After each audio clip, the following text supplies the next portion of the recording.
This is where it starts. This is the work. And of course we have to, well, I'm still functioning in the world, my dear. I still have to go out and do my shopping and prepare my meals and clean my little flat. You know. Still have to put up with my aches and pains. We all have to do that. But you come to see that, well, there's another old phrase, to be in the world and yet not of the world. And while performing the duties of life, you can put it this way, you are yet free. You know, the actor is not the act, is he? And the seer is not the seen.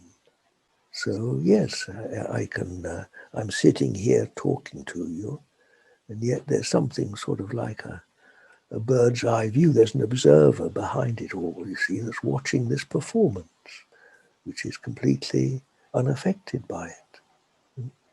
A higher point of view. So this is sometimes clear and sometimes you lose it, but it's sort of there. You keep coming back to it. This realization of a higher self, an observer of the human scene, which participates but is yet detached. It's not it. So I can look at the human scene. I mean, you know, this time everyone's worried about this virus. Well, yes, one has to do what's appropriate. I put on a mask when I go into the shop like everybody else does. But there's another part of me that's completely free, that knows that nobody dies really. There is no death. Death is down here. Death is part of this human performance, this identity with name and form. But it all takes place within this within this immortal self, which is completely free of it. And then you look down on the world, and it's just a transition. It's a performance, really. It's not what I am. It's a mistake, really. If you think that it's something you take and become identified with, but it's a mistake because we become attached to and identified with something that is transitory and is doomed to failure, and eventually it dies, of course. Well, anything that dies is not really what I am. It can't be. And the whole humanity is really a lost state. Humanity is not what we really are. What man is spirit, and spirit is undivided. There's one spirit. I am. That's what man is. That's what I am. And when you realize this, first of all, with many, many, many little glimpses, you gradually begin to realize what I am not. Perhaps in talking of spiritual unfoldment, what it's all about, it's very difficult to say where you're going or what it is, because it's beyond words. You can't describe it. But you can eliminate, you see, what I'm not.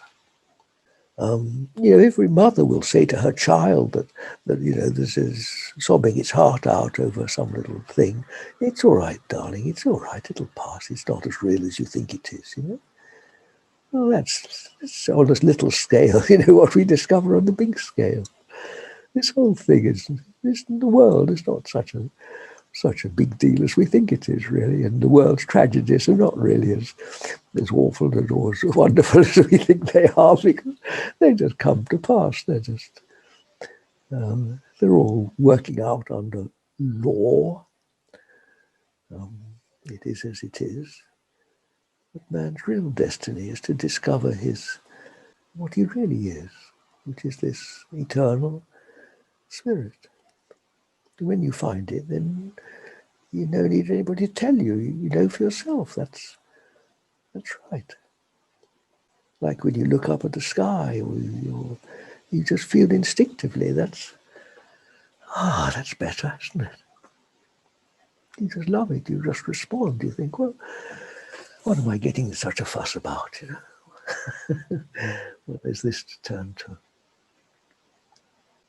So if growing up for you was all about farming, like what would you say life is about for you now? Life is always about just being here now in this moment, Gary, because we can never be closer to God than here and now. And what do I mean by God? Well, of course, nobody knows, but it is home. And I realize that anything that takes me away from this present moment is part of what I'm not and is less than being present. It is a less satisfactory, a less whole state than being present. So my entire existence now is just to be totally, if I can, and usually I can't, but this is what I try to be, just present, just literally here and now, hearing these sounds as they come out of my mouth, just being present. And in that there is no fear. It's total. It is, I am complete.